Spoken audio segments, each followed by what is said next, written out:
এক সাহাবী এসে আল্লাহর রাসূলকে বলে, আউসিনি ইয়া রাসূলুল্লাহ ওয়ালা তুকসির আলাইয়া।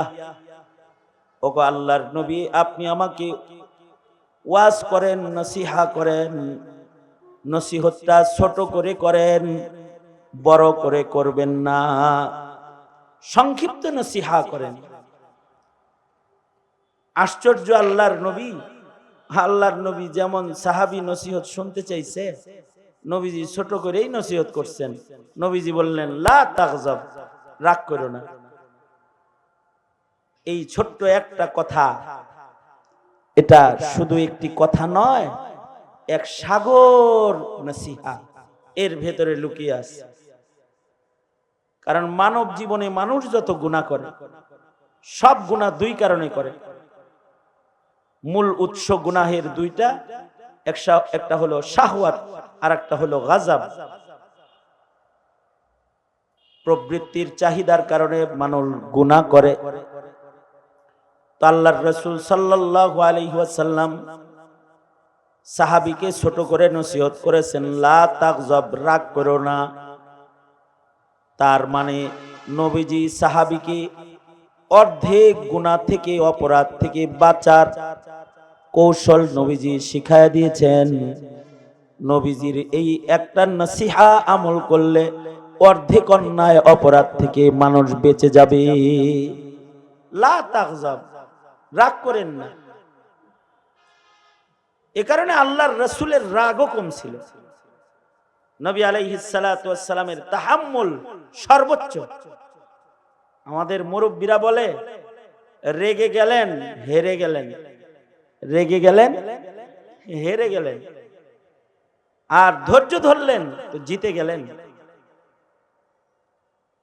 এ কারণে সাহাবায়ে কেরামেরও ধৈর্য বেশি ছিল, নবীজিরও ধৈর্য বেশি, সাহাবায়ে কেরামেরও ধৈর্য বেশি, আইম্মায়ে মুজতাহিদিনদেরও ধৈর্য বেশি, আলেমদেরও ধৈর্য বেশি, ইমাম সাহেবেরও ধৈর্য বেশি। তাছাড়া ইমাম সাহেবের গায়ে বুঝি রক্ত মাংস নাই, যে উল্টা পাল্টা ব্যবহার করো ধৈর্য দেখে কিছু বলে না। তাছাড়া শিয়ালে যেমন মুরগি ধরে, তোমার ওইভাবে ধরে ফেলতে, একেবারে ধৈর্য না থাকবে, ধৈর্য বেশি। আমাদের আইম্মায়ে মুজতাহিদিনদের ধৈর্য আজব ধৈর্য ছিল।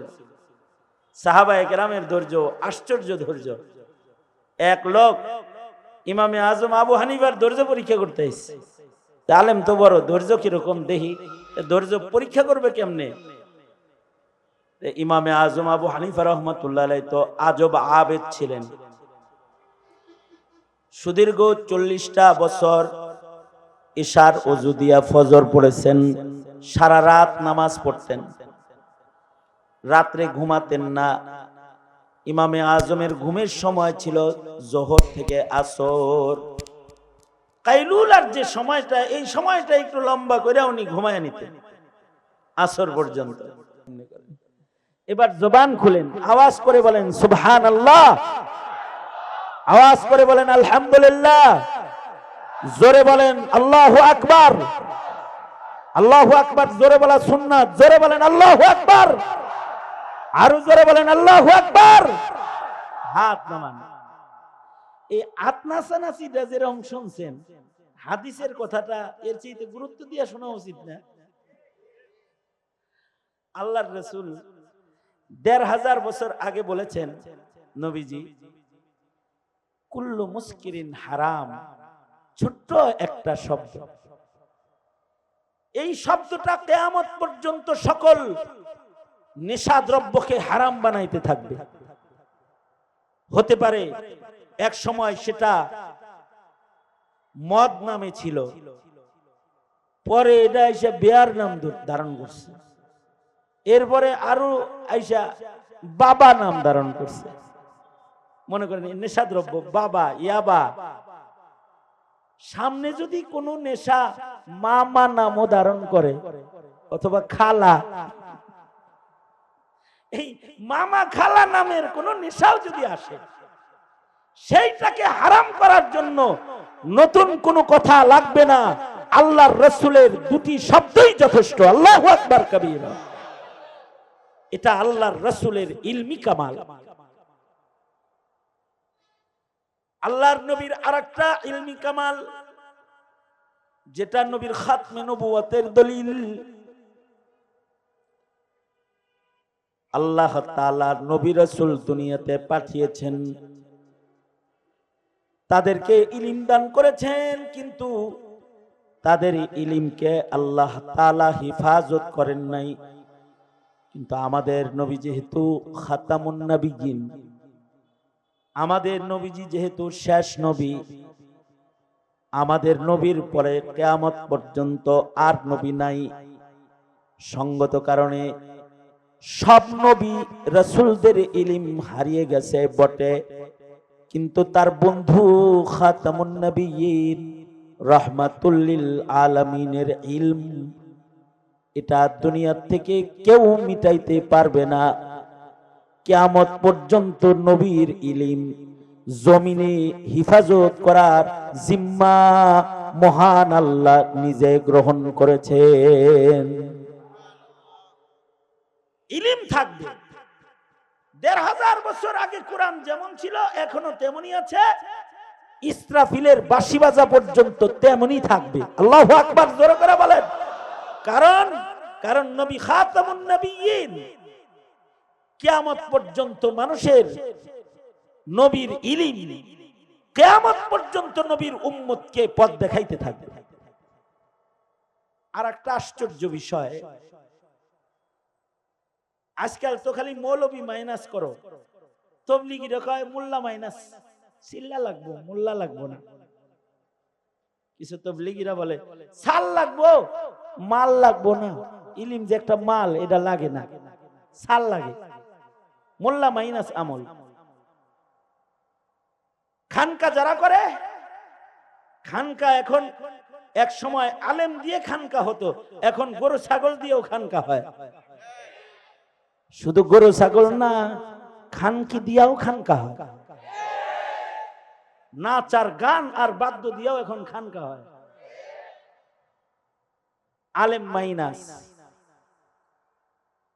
সর্বোপরি দেশ যারা চালায়, এক সময় যারা দেশ চালাতো তারা মৌলবীর কাছ থেকে জিজ্ঞাসা করে করে দেশ চালাইতো। এটা ইতিহাস। রাজা বাদশাদের ইতিহাস পড়ো, ইসলামের ইতিহাস পড়ো। মুসলিম দেশের মুসলিম রাজারা নাস্তিকদের সাথে বুদ্ধি করে দেশ চালাতো না, তারা দেশ চালাইতো আলেমের সাথে বুদ্ধি করে। কিন্তু আজব আমল, আজগবি যুগ, এখন মোল্লা মাইনাস। এ কারণে যারা দেশ চালায় তারা উপদেষ্টাতেও আলেম নিতে রাজি না,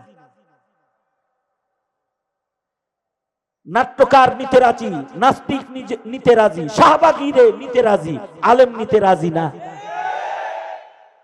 তার মানে কি? আলেম মাইনাস, আলেম রে বাদ দাও। শিক্ষা কমিশন গঠন করবে 17 কোটি মুসলমানের দেশের শিক্ষা কমিশন, এখানে মোল্লা মাইনাস কর্মসূচি, নাস্তিক প্লাস মোল্লা মাইনাস, মৌলবীরে রাখা যাবে না। আসল কথা হলো আলেমদেরকে আসলে ভয় পায়। আলেমদেরকে কি কয়? ওরা যে বলে না যে এরা এই অশিক্ষিত, মৌলবীদেরকে অশিক্ষিত বলতে চায়, বুঝাইতে চায় আমাদের মতো শিক্ষিত লোকের সাথে হের মতো মোল্লা চলে না। আসলে একটা মোল্লার সাথে তোমার মতো 24টা শিক্ষিত চলে না। আসলে কিন্তু ভয় পায়। ভয় পাওয়ার একটা কারণও আছে, কারণ শয়তানের কাছে আবেদ যতটা ভয়ঙ্কর, তার চাইতে অনেক বেশি, 1000 গুণ বেশি ভয়ঙ্কর হলো শয়তানের কাছে আলেম। কথাটা আমার না, কথাটা জাওয়ামিউল কালিম নবীর কথা। আল্লাহর রাসূল বলেন, ফাকিহুন ওয়াহিদুন আশাদ্দু আলা শাইতানি মিন আলফি আবিদিন। আল্লাহর রাসূল বলেন 1000 চিল্লা সালওয়ালারে শয়তান যত ভয় না পায়, একটা মৌলবীরে তার চাইতে বেশি ভয় পায়। কে বলেছে? এই কথা বলেন না কেন? কে বলেছে? আল্লাহর রাসূল বলেছেন, একজন ফকিহ, একজন আলেম দ্বীন 1000 আবেদের চাইতে শয়তানের উপরে বেশি প্রভাব রাখে। কারণ আলেমের কাছে ইলম আছে, ফাঁক ফোকর দিয়ে নাজায়েজ কথাও বলা যায় না।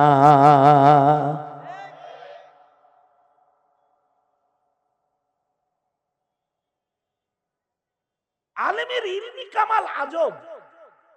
আমাদের ইমাম আবু ইউসুফ রহমতুল্লাহ আলাইহি, হানাফি মাযহাবের একজন ইমাম আবু ইউসুফ রহমতুল্লাহ আলাইহি,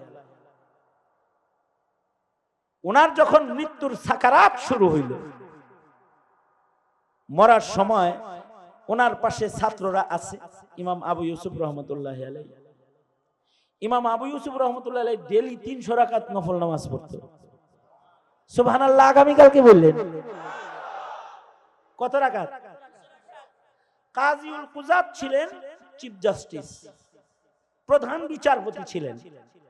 এরপরে আবার হানাফি মাযহাবের জবরদস্ত ইমাম, 5 ইমামের শাইখাইন বলে যে 2 জনকে উদ্দেশ্য করা হয়, তাদের ভেতরে একজন হলেন ইমাম আবু ইউসুফ রহমতুল্লাহ আলাইহি।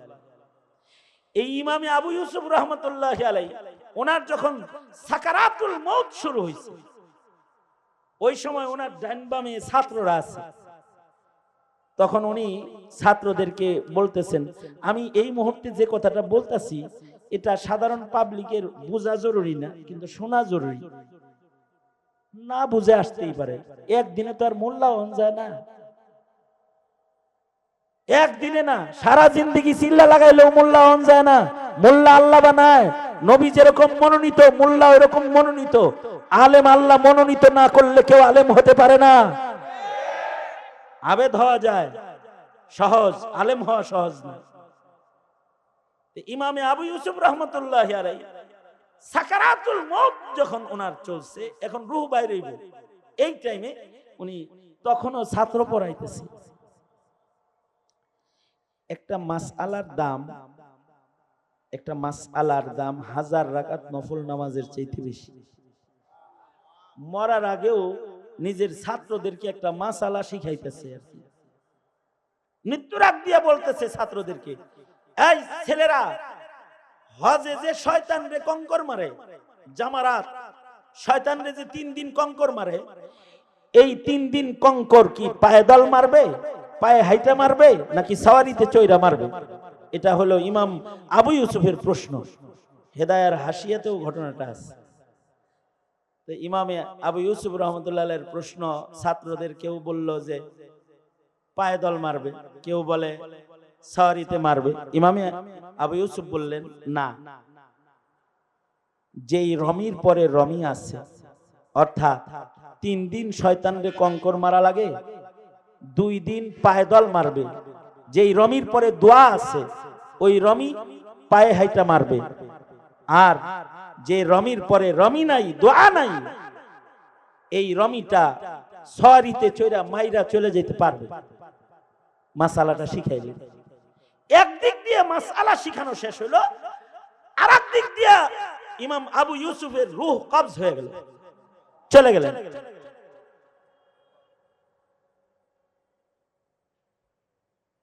ফকিহুদ দুনিয়া,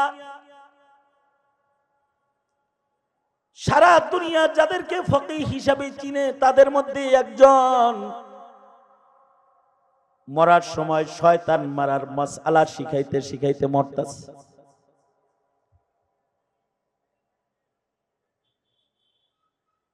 আনোয়ার শাহ কাশ্মীরি রহমাতুল্লাহি আলাইহি শারিহুল বুখারী ওয়া তিরমিজি, আনোয়ার শাহ কাশ্মীরি রহমাতুল্লাহি আলাইহি বলেন, আসলে ইমাম আবু ইউসুফ রহমাতুল্লাহি আলাইহি উনার রূহ কবজ করার জন্য আজরাইল যখন আসছে, আজরাইল রে যেমন উনি দেখতেছিলেন, ওনার ঈমান নেওয়ার জন্য যে শয়তান আসছে, শয়তানকেও উনি খাড়া দেখতেছিলেন। শয়তান রে যাইতে কয় না, শয়তান যেন কাছে না আসে। মৃত্যুর সময় নিজের ছাত্রদেরকে শয়তান মারা শিখাইতেছে, যে পায়ে হাইটা 2 দিন কঙ্কর মারবি, সরিতে 1 দিন কঙ্কর মারতে পারবি, কঙ্কর মারা শিখাইতেছেন। আর ইবলিসকে বুঝাইতেছেন কাছে আসিস না, আমি কিন্তু ইব্রাহিমের ছেলে, আইবি তো কঙ্কর মাইরা কিন্তু জিন্দগি খতম করে ফেলাম। একদিক দিয়ে মাসআলা শিখাইতেছেন, মাসআলার দাম নামাজের মতো ইবাদতের চেয়ে বেশি। আর একদিকে মৃত্যুর সময় শয়তান মারার মাসআলা শিখায়া শয়তান তাড়াইতেছেন, শয়তানকে ভয় দেখাইতেছেন। ফকিহুন ওয়াহিদুন আশাদ্দু আলাশ শাইতানি মিন আলফি আবিদিন। আলেমের কাছে তো ইলম আছে, তার কর্মকাণ্ড, তার পদক্ষেপ এটা সাধারণদের মতো না, এটা একটু আলাদা। এটার কারণ হলো তার ইলমি কামাল। কিন্তু এখন তো আলেম মাইনাস কর্মসূচি, আলেমরে মাইনাস করে। একটা জমানা ছিল আলেম না হইলে গুরুস্থানেও জায়গা পাওয়া যেত না, একটা জমানা ছিল। টাকা পয়সা খরচ করে বিদেশ তো অনেকেই সফর করো, যাও উজবেকিস্তান সফর করে আসো। উজবেকিস্তানে একটা কবরস্থান আছে, ওখানে লেখা আছে, গুরুস্থানে সাইনবোর্ড দেওয়া থাকে, এক সময় ছিল গুরুস্থানে সাইনবোর্ড, যে এই গুরুস্থানে যাকে তাকে ঢুকাইবা না, এটা ওসিয়ত নামার ভিতরে লেখা ছিল। ঢাকা জাহাঙ্গীরনগর বিশ্ববিদ্যালয়ের গেটে লেখা দেখলাম একবার, যে ছাত্রলীগ ঢোকা নিষেধ। আমি এমনি যা লেখা দেখছি তাই কইতাছি, কিন্তু কি লেখা? হ্যাঁ, ভালো করে কও, কই লেখা? বিশ্ববিদ্যালয়ের গেটে লেখা ছাত্রলীগ প্রবেশ নিষেধ। ঢাকা বিশ্ববিদ্যালয়ের কয়েকটা হলেও লেখা দেখছি, স্বাধীনতার পর লেখা দেখছি ছাত্রলীগ ঢোকা নিষেধ। এখনো আছে কিনা আল্লাহ জানে। উৎপাতে এগুলো লেখা দিছে। এক সময় গুরুস্থানে লেখা থাকতো জাহেল কবরস্থানে ঢোকা নিষেধ, এখানে ঢুকতে হলে 1 লক্ষ হাদিস মুখস্থ থাকতে হবে, তারপরে কবরস্থানে জায়গা পাবে, এটা লেখা থাকতো। গুরুস্থানের নাম মাকবারায়ে মুহাম্মাদিয়া। 2টা শর্ত, কবরস্থানে কেউ ঢুকতে চাও নাম মুহাম্মদ হইতে হবে, 2 নাম্বার শর্ত 1 লাখ হাদিস সনদ সহ মুখস্থ থাকতে হবে। তোমরা বাচ্চা গেছ, এই দেশের মৌলবীরা ওই পুরান ইতিহাস বইলা বইলা জাতিরে সচেতন করে নাই। যদি সচেতন করত, আর যদি গুরুস্থান অক্ষকারীরা খালি লিখতো, আজিমপুর গুরুস্থানে যদি লেখা থাকতো বেনামাজির ঢোকা নিষেধ, খালি যদি লেখা থাকতো, যারা নমাজ পড়ো না কবরের জায়গা তালাশ করে পাইতো না, বাংলাদেশে কবরের জায়গাও খুঁজে পাইতো না। সেখানে নাস্তিকতা করেও স্বপ্ন দেখো মুসলমান হিসাবে থাকতে, কাদিয়ানির পক্ষ গ্রহণ করো, তোমরা কল্পনা করো মুসলিম দলে থাকতে। এত সোজা না, কিন্তু এত সোজা না। আমরা এ সকল সরলতা প্রদর্শন করেছি জাতির স্বার্থে। এ কারণে ফাঁসি লয়ে মরছে, হেরেও গুরুস্থানে জায়গা দেয়। এটা আমাদের শিথিলতা। আল্লাহ যদি কোনো কারণে তাকে মাফ করে, এ কারণে শিথিলতা উলামায়ে কেরামের। উলামায়ে কেরামের এই শিথিলতাকে দুর্বলতা মনে করে আলেমদেরকে বাদ দিতে চাও, আলেমদেরকে কমিশনে রাখবা না, আলেমদেরকে উপদেষ্টা পরিষদে রাখবা না, সরকার চালাইবা মুসলমানের দেশে, আলেমের মূল্যায়ন করবা না, নাস্তিকের মূল্যায়ন করবা, তো জাতি সময় মতো আবার জবাব দিতে পারে। এরা বারবার জবাব দিতে পারে। সুতরাং ইলমের মূল্যায়ন করা জরুরি। আলেমের মূল্যায়ন করা জরুরি। সুতরাং ইলমের মূল্যায়ন করব ইনশাআল্লাহ। বলেন দাওয়াত ও তাবলীগ উলামায়ে কেরামের মাথা হাতে করব, খানকা উলামায়ে কেরামের মাথা হাতে চালাবো। আমাদের জিন্দেগীর যত কাজ আছে সকল কাজের জায়েজ নাজায়েজ জানার জন্য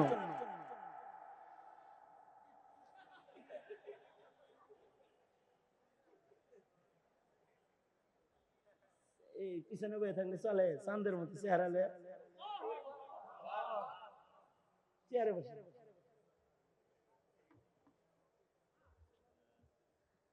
দোস্ত আয়া পড়ছে, ভালো হয়েছে। আমার খুব শরীরটা খারাপ, কথা সংক্ষেপ করা দরকার। শোনেন,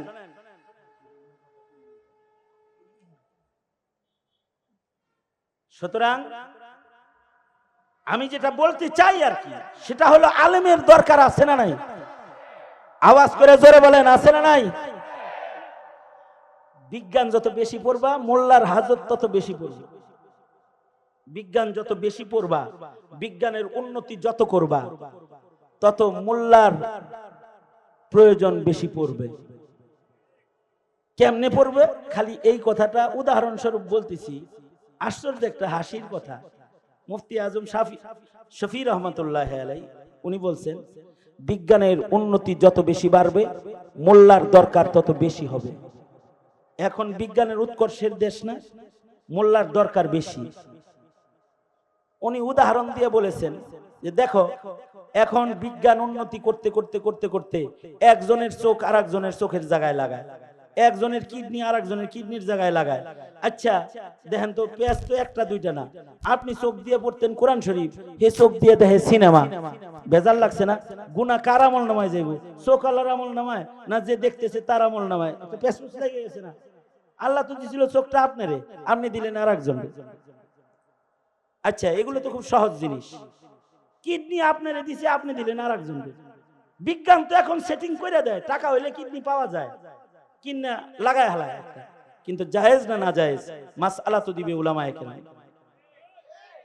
অথবা এই কিডনিওয়ালা যে এখন এই যে কিডনি পায় আবার যে সিনেমা করা শুরু করছে, এক নায়কের ব্যাপারে দেখছি, হে নাকি কিডনি লাগায় আবার সিনেমা শুরু করছে। এখন চিন্তা করেন তো, এই নায়ক যে এই যে কিডনি লাগায় সিনেমা করতেছে, এখন হের সিনেমার গুণা তো দুই ভাগ হওয়ার কাম হয়ে গেছে। যার কিডনি হেও কিছু পাইবো না তাহলে যার কিডনিটা তো দিছিল আল্লাহ হেরে, হে যে দিছে নায়ক রে। এর চেয়ে আশ্চর্য কথা হইলো, মুফতি আজম বলছেন একটা সময় আসবে যখন মানুষ কিডনি ট্রান্সফার না ননু ট্রান্সফার করবে।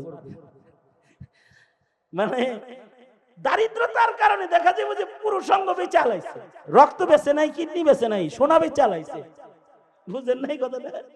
এখন বিজ্ঞানের উন্নতি মনে করেন এত বাড়ছে যে সে একজনের নুনু আর একজনের নুনুর জায়গায় সেটিং করে হালাইছে। আচ্ছা যদি করে, মনে করেন করে ফেলাইলো, করার পরে হে যদি বিয়ে করে, বিয়ার পরে যদি একটা ছেলে হয়, এখন মাসআলা আসবে, এই ছেলেটা আব্বা কাকে বলবে? যার নুনু কাইটা আনছে হেরে বলবে, যার না যার যৌবন শক্তি ব্যবহার হয়েছে তাকে আব্বা বলবে, কারে আব্বা ডাক দিবে? মাসআলা আসবে। জাগতিক বিজ্ঞান আর জাগতিক শিক্ষা বাইরটা নিজের বাপটা বাইর করতে পারবা না যতদিন পর্যন্ত ইলমের আশ্রয় গ্রহণ তোমরা না করবে। সুতরাং মোল্লারে বাইপাস করা যায় না। মুসলমানের মাটিতে আলেমদেরকে বাইপাস করে কোনো কাজ চলতে পারে না, চলতে দেওয়া হবে না। আল্লাহ তাআলা উলামায়ে কেরামের কদর বুঝার করার তৌফিক দান করুন।